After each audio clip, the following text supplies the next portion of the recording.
waxaanu maanta war-saxaafadeed kan u qabanay inaanu ka warbixino meesha xaaladuhu marayaan oo aanan wiigii hadda ilaa 5 casho aan laga hadlin sidii aad la socotaan dhammaan ummadda Soomaaliyeed iyo beesha caalamkaba ilaa hadda 5-6 casho waxaa soconaya duqayn aan loo aaba yeelayn meel alla meesha ku dhacayso waxay geysanaysaa dhibaatooyin aad u fara badan oo dhimasho leh dhaawac leh iyo duqayn lala eeganayo meelaha baraha bulshada ee u ah halbowlaha u ah bulshada waxay geysatay dhaawacyo aad u fara badan oo dhinac kasta arinta iyada ah waxba kama hirgelin xabad joojintii uu ku baaqay Muuse Bixi awalbana waa ogeyn inayan ahayn mid sax ah ama uusan run ka sheegayn waa ogeyn sidaan hore u sheegnay bayna u dhacday waana taa ilaa haddeer soconaysa haddadan aanu qabanayno war-saxaafadeedkan way dhacaysaa iyadoo indhala'aantii awalba lagu tuurayay ku soconaysa taa haddaan intaa kaga gudbo waxaan rabnaa inaanu u mahad celinno beelihii ka hadlay arrintan oo sida caqliyanka ah uga hadlay ee Garxajis iyo Ayuub iyo intii kale oo shakhsiyaadka ahayd oo arrintaas ka damqatay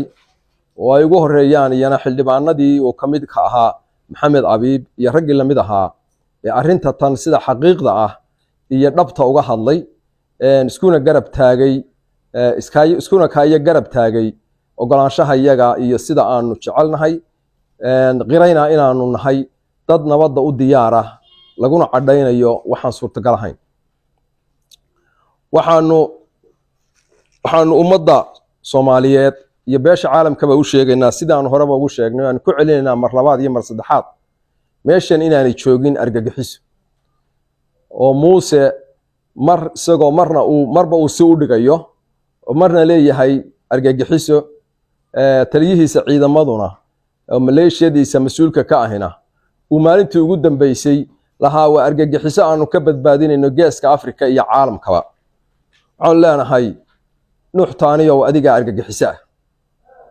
adaa ummadii qaxiyay adaa ummadii laayay adaa ilaa maanta xabad joojintii aqbalila adaa haddeer gacanta ku haya oo ridaya hubka mamnuuca ka ah dadka rayidka ah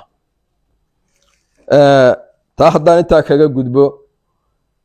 waxaanu rabnaa halka kan inaanu uga baaqno iyana hay'adaha caalamiga sida la og yahay gobolka waxaa ka qaxay dad ka badan 200,000 oo qof baa ka baxay oo sida aanu u sheegnayba ku dayacan daafaha magaalada tuulooyinka ceelasha xooluhu ka cabaan iyo dhulka baadiyaha dadka iyaga ah oo tirada 200,000 oo qoys ka badan waxaa la soo darsay xanuuno waxaa la soo darsay macluul waxaa la soo darsay iyaga oo la kulmay dugaag ama bahal hoose oo dhaawac weyn u geysatay iyo dhibaatooyin waxaanu ugu baaqaynaa sida ugu dhaqsaha badan in dadka loola gaadho taakulo loola gaadho way mudan yihiin oo waa dadka maanta u jilicsan Soomaaliya Xasan Sheekh Maxamuudow dadkani waa dadkii aad madaxweynaha u ahayd waa dadka u dhaaranaya oo u dhimanaya wada jirka Soomaaliyeed iyo jiritaanka calanka Soomaaliyeed ee buluuga nasiib darro ilaa maanta inaan dawladda federaalka hadal mooyaane wax taakulayna looga hayn dadka ay u tahay mas'uuliyiinta u tahay taariikhdu way isqori doontaa guguna waa di'i doonaa waa la arki doonaa nin waliba qofka uu meeshu taariikhda ka galo siyaasiyiinta hadda talada haysana waxaan leenahay doorkiina ka qaata dhibaatada taagan ee gobolka Sool oo u baahan in xalkeeda iyo badbaadadeeda ummadaba la galo waxaanu leenahay hay-adaha caalamiga ah oo aanu in badan u baaqnay laakiin aanan wax jawaab celina ka helin iyaga waxaanu leenahay si degdeg ah baa la idinkaga baahan yahay oo ummadda Soomaaliyeed ay qaxday ee gobolka Sool ka qaxday ay idinku baahan tahay waxaanu si ka digaynaa inay yimaadaan hay-adahaasi ka yimaadaan dhinaca maamulka waqooyi galbeed ama maamulka Muuse Biixi in aanay soo marin waayo waxaa dhacday colaad waa colaad midaysan waa colaad ku wajahan deegaanka iyo dadka gaarka ah ee aan cid kale qusayn sidaa darteed nabadgelyadooda lama rabnaa inaanu halkan ummadda Soomaaliyeed iyo beesha caalamka iyo cid kasta oo danaysa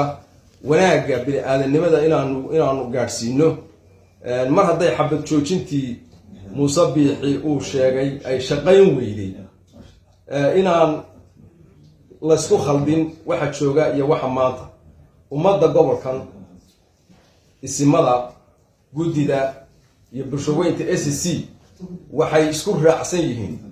ilaa Soomaaliland ay ciidamadeeda kala baxdo gobolada Sool iyo Sanaag iyo Cayn